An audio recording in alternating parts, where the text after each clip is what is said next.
Ryan Pullen, Director of Stripe OLT, David James, role Global Head of Security, GKN Automotive. Lovely to have you all on, and I guess, let me start with Jemma. Sorry to bounce on you, Jemma. First question, first panel of the day. Obviously, we're all just getting acquainted with why we're at a Convergence Forum, but why is this panel looking at leadership anyway? Why is that so important?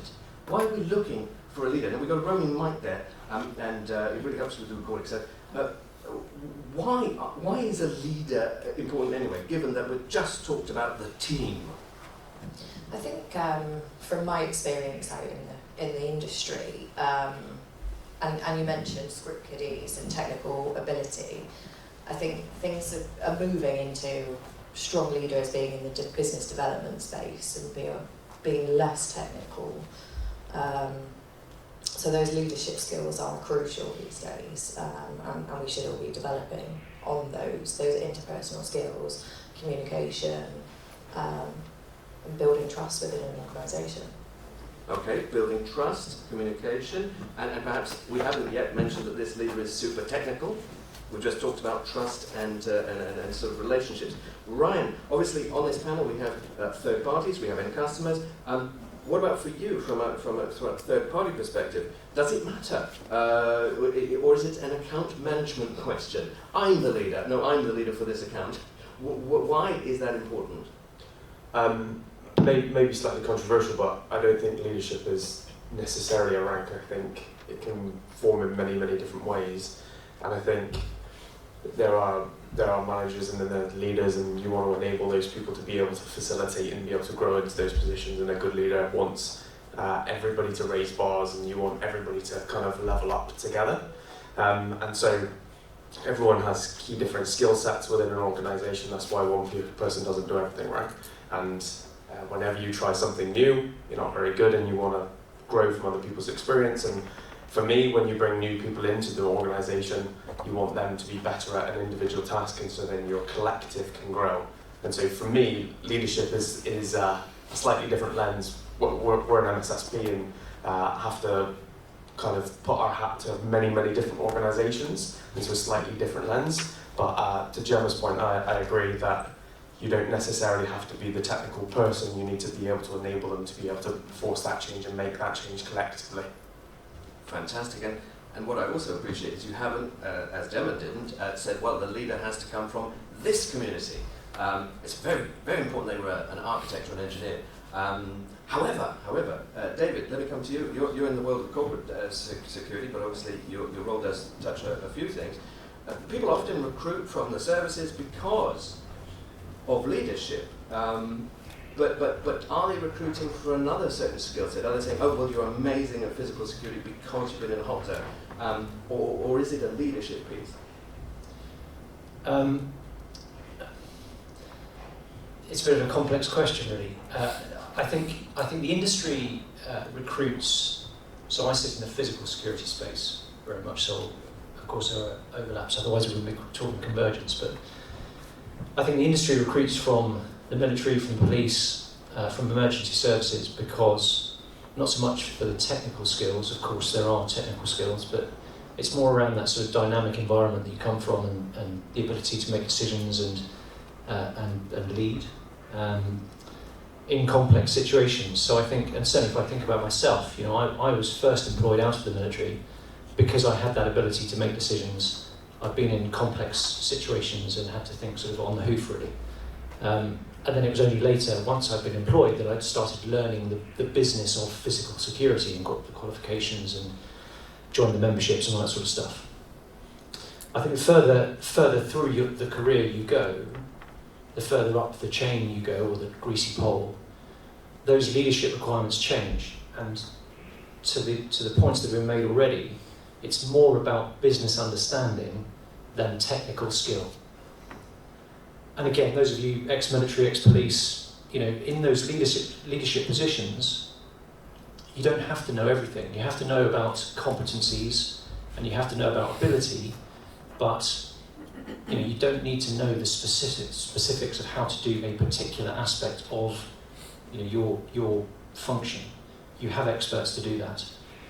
And what's really important when you're discussing MSPs or discussing business relationships or leadership in a corporate setting, you have to talk the language of the business. And very quickly you move away from technical speak, although we do need to have a little bit of that, to understand the impact of the decisions you're making on the business.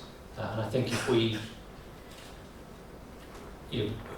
as industry professionals need to recognise that, and when you start getting to the top of the chain, the heads of security roles, you need to start changing your language to one that the business understands. And if you're talking to C-suite, they don't really care about, if you're briefing, in my case, the Chief Operations Officer on your plans for the rollout of an enterprise access control system, he or she is not going to care about how it interfaces and how it sort of technically speaks to each other. They want to know the impact it's going to have on the business, what it's going to cost, how it's going to impact revenue, and all of those other things. So your language has to change, and it's not about technical understanding, it's about personality and the language you speak to the business or to the MSPs. Fantastic, but that maybe requires a common language or a language that you've learned that is common. Or maybe you created it, I don't know. It's interesting. Now, let me come to you, Reza, because of course, you're not a CISO so much as a BISO. So does everyone now point to you as the person that speaks that business language? I mean, the BISO role is definitely used differently in different organizations. Some of them, they just kind of treat it like a mini CISO. Others treat it more of like I would call it like a security relationship manager between enterprise services and a particular business area. I definitely think the BISO plays a key role in really not just notionally understanding the business, but really spends time embedding in. My role, for example, our parent company is back in the States, right, and I report back to the US office, but I've been here in London for 5 years. I attend the management team meetings here. I'm part of the leadership group here. And it takes time then, but by being here, you create opportunities to build trust and things like that you just can't quite do from 6,000 miles away. So I think it becomes really important to be here to understand kind of the concerns on the ground and things that you hear in the hallways, not even necessarily in the rooms or in the meetings. I think that's a key benefit of having somebody who's kind of tied into that business, understands how things work, and can kind of cross-communicate, even amongst teams who speak the same business language. They don't always understand the same business context because realities can be different. Okay, reality is different, especially SOC analyst or perhaps you are in GRC. So, Marius, let's come to you. Let's progress that question, okay? People might be thinking, why is Pam asking about a leader for the first question of the day? I guess we're asking for leadership to say, who's steering the ship? Where are we going today? But really, I'm sort of hinting towards maybe the idea that we could discount, for today, the single career path and the single individual. Obviously, the leader could lead everything, but can we now discount the idea of the one career path? Oh yeah, definitely. I think, as kind of everyone's alluded, CISO role as such, depending on the organization, it completely changes, and the path to it can be very varied. I think nowadays there's organizations making, the whole business out of it is, there's CISOs who came through technical route. Now, you being able to influence, being able to, address different personas and understand how these personas need to understand, your strategy is, it's changing, and I think as well now, the way role is changing, CISO used to be, it's, guarding or securing IT part of the business. Now, CISO role is expanding. We have now data and applications in HR, finance, every single department. So we can't necessarily think about only IT security. We're talking about the whole business security. So, and we have to change how, often security is viewed as a cost center. For example, I wholly redeveloped my program where we're not cost center. We are actually evolving security solutions for example, business development, how we enable them to do business development faster, more secure, and essentially show our potential customers and clients how their data will be more secure with us than their competition. This way we enable to win more business. So we're not a cost center, we're actually enabling business to do more sales and actually generate more revenue. I like that because that ties to perhaps things we'll say later this afternoon about CCTV, getting the money from marketing, because you can talk about footfall in a shop as well as being of security value. But Jemma, I guess why are we still throwing about maybe an idea of a single career path? Because I do know in the audience today there will be one person, I know the person, they're going to say, if you're a doctor, you don't start as an oncologist and work your way back to a GP. I don't like that analogy. They do, I don't. But Jemma, I guess this single career path, doesn't it depend on the size of company? Because if I'm a mum and pop shop, S&B, I am the single individual. I don't have a choice. So is it a determinant of scale? Yes, it's interesting. And I think if there was a single career path, I wouldn't be where I am today. So I've had lots of different, yes, my dad calls it a portfolio career. I'm never going to amount to anything, apparently. But yeah, I started off my life teaching adults with learning difficulties, life skills, and then I moved into marketing, and now I'm a cyber person. And so if there is one career path, I drop the ball somewhere. So no, I think a strong leader has really good life experiences, and it is those life experiences, not necessarily your academic qualifications or your career movement that makes you who you are. If you take away who you are as a job, who are you? You should still exist in the world if you're not a professional individual. Sorry, I went completely off topic there. No, it's good because if you are a founder, owner of a company, then yes, maybe you do exist outside the matrix, but it is in fact you leading the way. But you are perhaps an accountant now. Even though you have accountants, but how do you train for that? So I think it's definitely an attitude and a willingness, as opposed to it being some kind of guided journey that you're on. I have a business, I have to read numbers. I actually can't read numbers, I medically cannot read numbers. That's a bit of a challenge for me, but you have to be able to do it. So I don't have my maths GCSE, let alone anything else. But my life experiences have got me to where I am. So I have, when I started the business, I had to do bookkeeping. So I learned to do numbers. So I'm not good at it. Now I'm in a position where I don't have to do the numbers, but I still need to know what the numbers say. So yeah, I think as you progress through your career, getting involved in everything, which is why I said a strong leader is a business developer. It's not necessarily someone who's progressed through the ranks, of an analyst to an engineer, upwards to a CISO, a security leader. It's someone who's got a really good handle on everything and can understand and communicate the needs of a business.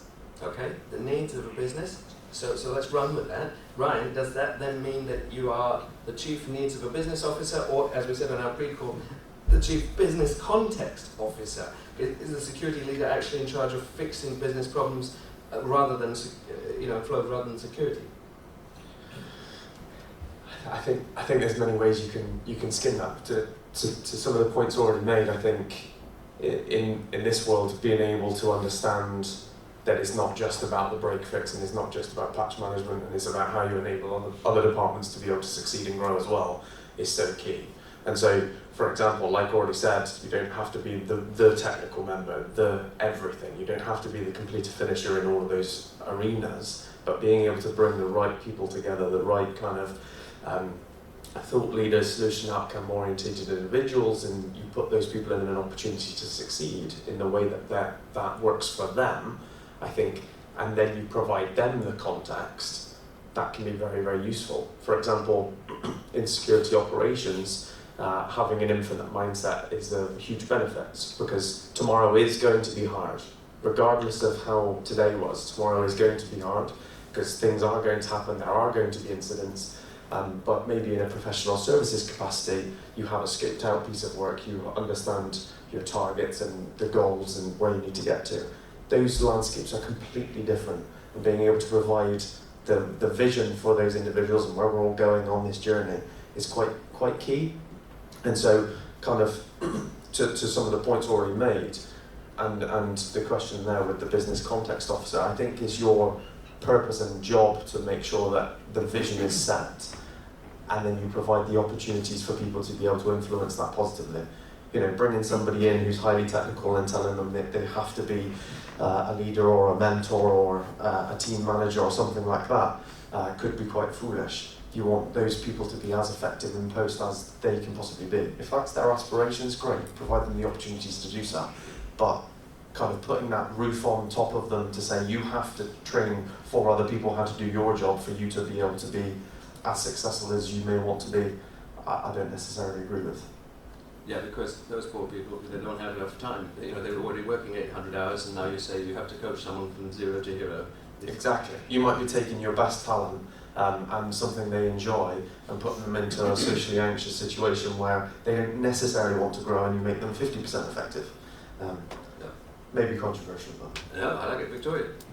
Wouldn't you say overall, like with everyone saying this, that being a good leader is being a good communicator?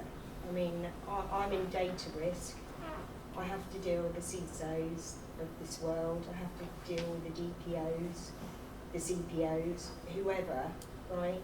But to be a good leader, and I'm on my leadership team, is bringing all those people together and Couldn't being agree able more. to speak, right, and being able to sit at a table and not be virtual and just start collaborating on what is going to work and what isn't.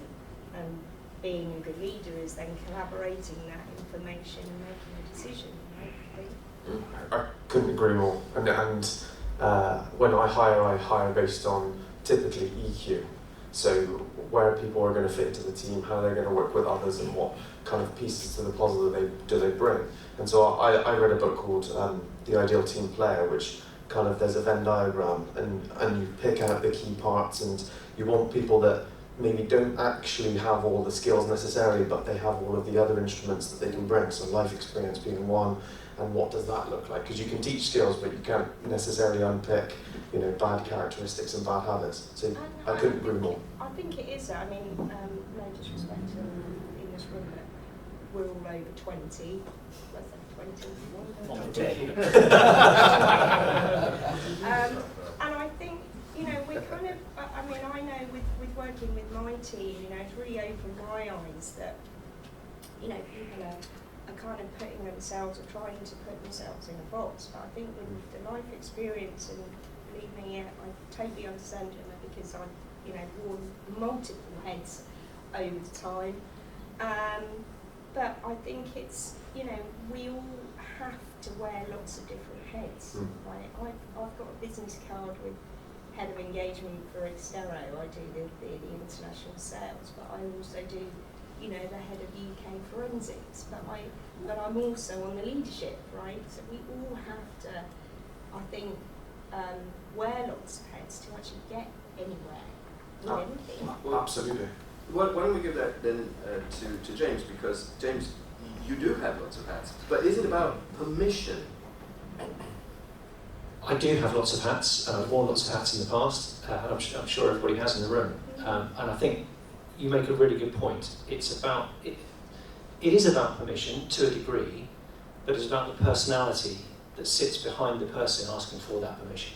So if you think about a corporate setting, I don't know how many people in the room work in a corporate as I do, there is still a degree of reluctance to join, to converge cyber and physical risk. And where that convergence happens, and it happens very well in the organisation I work for, but that's because I and the CISO are two very personable people, and we work very closely together. And personality drives convergence. Personality drives the engagement with the C-suite. Personality leads the business to, hopefully, the right decisions and you know, the advantageous decisions. So I think it is all about personality. Leadership is about personality. You can train skill, but you can't necessarily train the soft skills that are required of a leader. And if you want to achieve convergence, I think in the industry, I think there aren't still defined career paths. You know, if you want to be a cyber information security risk professional, there's a defined career path. There might be different aspects to it. And if you want to be a physical security specialist, there are things that you do in order to achieve things in that path. It takes an individual with the desire to learn to do that cross-pollination. Say, okay, well, I want to learn about what you do. I don't want to become an expert in it. I don't want to become an expert in patching. It makes me go to sleep. But I need to understand it because there's an aspect of my physical world that means I need to know what you do and how that impacts me. And in the physical space, gone are the day, even the term CCTV is a misnomer. It's not a closed circuit system, it's a completely open network system. And if I don't understand what the cyber information security risk manager is doing, I'm going to fall over and I will expose the business to unnecessary risk. So you need to understand what everybody else does, and in the same way of engaging with the business and who heads up this function, it doesn't really matter if it's someone with an IT security risk background or a physical background or even a business management background. They need to understand what everyone does in that function and how it impacts the business and the bottom line and the advantages it brings to this. And to your point that you made earlier, being a business enabler instead of a cost centre, because that's where you fall down.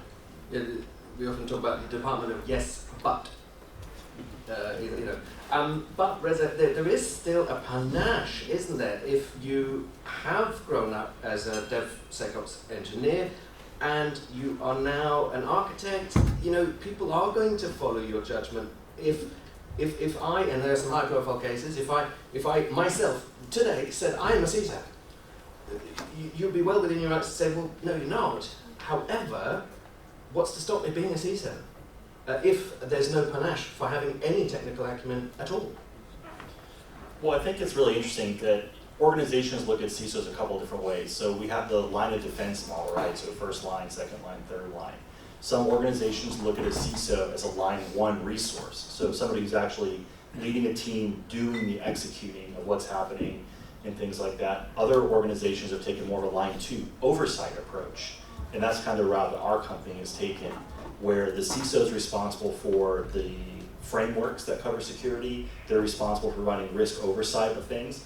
But the IT leader, who's line one, is actually, because they're subject matter experts in their environment, they are the ones implementing those security technologies. Same thing in physical security. Our director of physical security, he's an expert in that space. I'm not going to say I know that very well. However, our frameworks, whether it be NIST, ISO 27001, etc., there is crossover in those spaces because my data center is useless without proper physical security, things like that. So I think looking at it from that line two perspective, I think you can come from really any of these roads, as long as you kind of, at that point, you've learned, you've kind of got your subject matter expertise area, but in the line two function, it's now more about, okay, I don't need to know the ins and outs to the, all the zeros and ones of it, but I need to know what does good risk postures look like? What is my appetite? How does that look?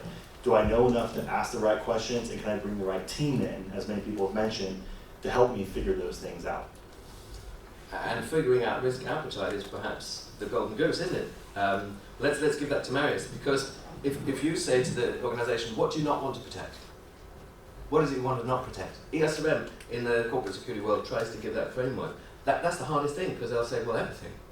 And it's even worse if you're a third party, because you say to your SMB, tell you what do you want to leave vulnerable? It's not the best conversation in the world, is it? No, it's not. But I think again, it's a journey to maturity. It's you do, for example, asset management to understand where your critical assets are, and I think the first mistake usually where you make in incident response is you have a incident that's here, where your crown jewels are here, and people concentrate all of their efforts here. My first response is, I want to find out whether this is affected, because this is what generates the money, not this. If we can say that this is okay, then we can respond here. Because there's no point wasting all of the resources here if there is something happening here. And I think it takes a maturity to understand, and you have to work obviously with your business to understand the risk appetite and how you're gonna move towards resolving that. Because obviously there's a few ways you can, whether you mitigate, whether you outsource risk, and how you're going to respond. But it's just that journey through business understanding. And I think as well, there's one thing as well. I work now in a startup. We're moving kind of into a scale-up phase. The way business matures, risk appetite or risk response changes over time. Because we are in a market currently where we have limited competition. So we are very risk aggressive and we're taking risks because we're trying to capture as much market as possible. Once we stabilize and capture the market, we're going to raise our risk tolerance and obviously be a bit less aggressive. But it's a bit, I think it's always a judging environment, how you operate and where you're operating in the world. I think that judgment and knowing where your business is it a mom and pop shop where if you don't take the risk, you just won't make a sale? You know, are you a bank where things are very different?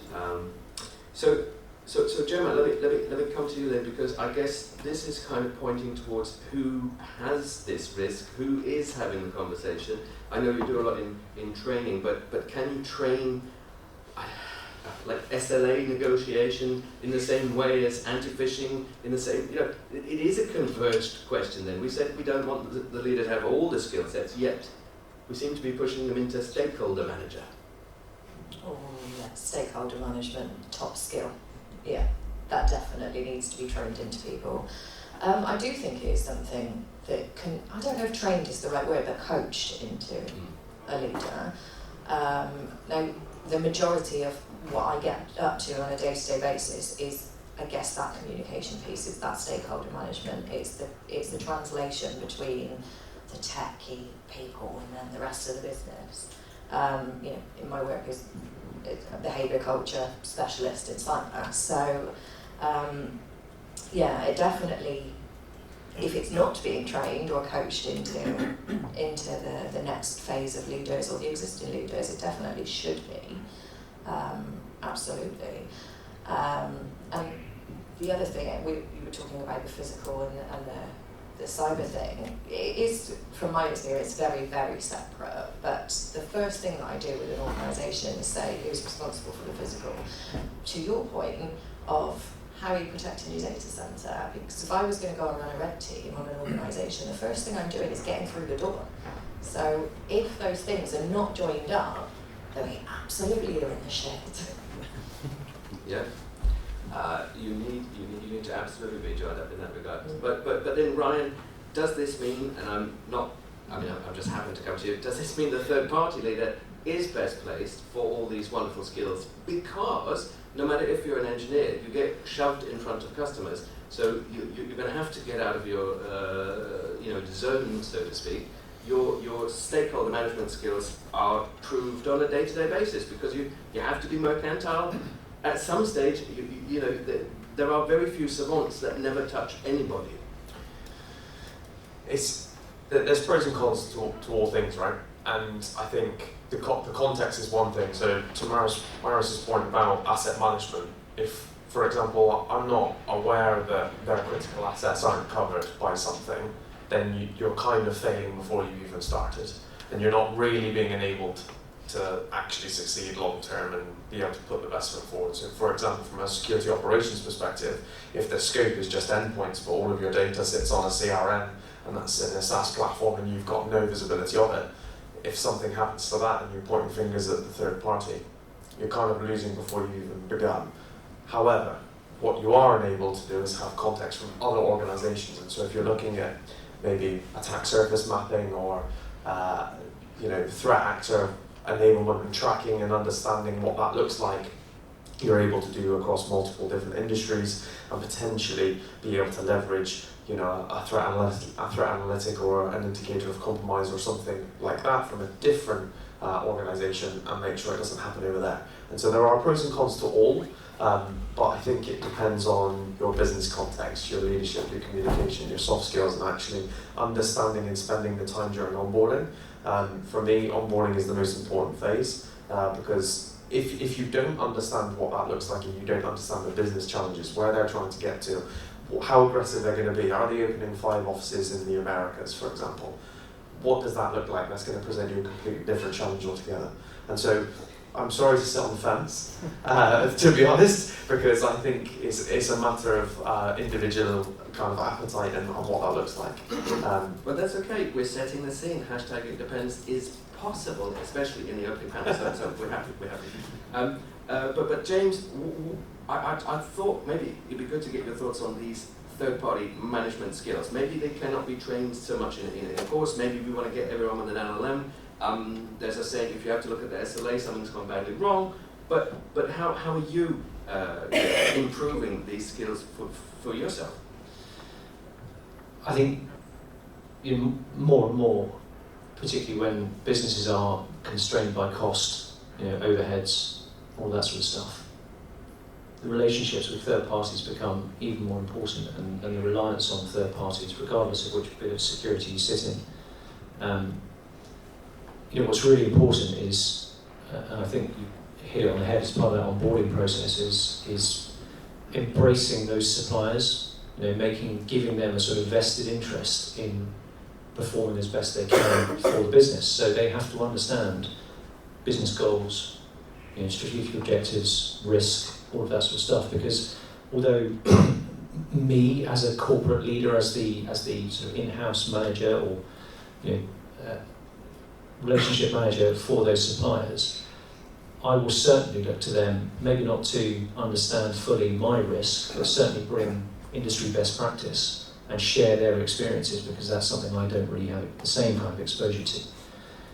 Can you train it?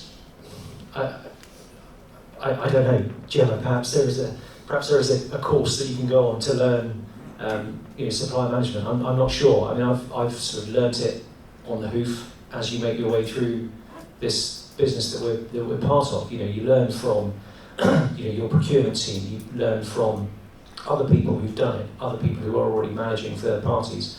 And again, I think it comes back to this personality discussion that we had earlier.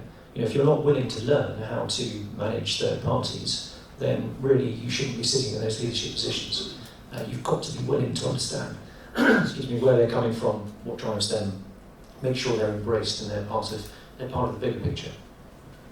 And it really speaks to the appetite and curiosity, doesn't it? Because, oh, it's my RMM tool. Yeah, it does that. I don't know what it does, but I'm conscious. I'm just, Reza, where does this then leave us, and what could we hope to get out of a day like this? I like that question because it's sort of, this is the opening panel. What should we try and achieve by the end of today? Well, if I've taken anything from what we've discussed so far, it's that there's really no one path to get anywhere in there. There's a whole set of skill sets that have to kind of come together and align. And I think being able to ask good questions of each other, I think, is really key. One of the things I've learned when I started presenting to our board and stuff like that, these people at this pinnacle of their level, all they do, the reason they're in the seats they're in, is they ask really great questions. I always think, I can ask good questions too, right? And can I ask questions of my procurement team? Can I ask questions of my third parties? Can I ask questions of our security officers? Can I ask questions of whoever? And I think going into it with just that curiosity, I think is going to be something that's going to really set us up. Okay, fantastic. We're going to try and ask good questions. I'll tell you what, we're out of time, but James, what's your good question? Well, I would just make an observation that I think the closest approximation to the true leader is the conductor. Because the conductor stands at the front, gets people moving in the right direction, aligns them with the goal, tells people sometimes when they must do things, other times asks of them something. So you ask the leader to lead the orchestra. I think a conductor is a good analogy to a true leader, because sometimes you've got to let go and let them run with it, and sometimes you need to focus on the micro and get that done. I like it, and it would be remiss of me not to reflect on last December. We ran the orchestra analogy event for cybersecurity. For Play Secure, we've got it online, you can see it, all good bookstores. But thank you very much for that question. Well, this is great to set the scene. What I really appreciate is that people from different backgrounds, different industries are not afraid to sit on the same panel early in the morning. I think that is good. 8 years ago, it was not so. It was difficult to convince people, but we're talking business language, business enablement. So give our opening panel a big round of applause.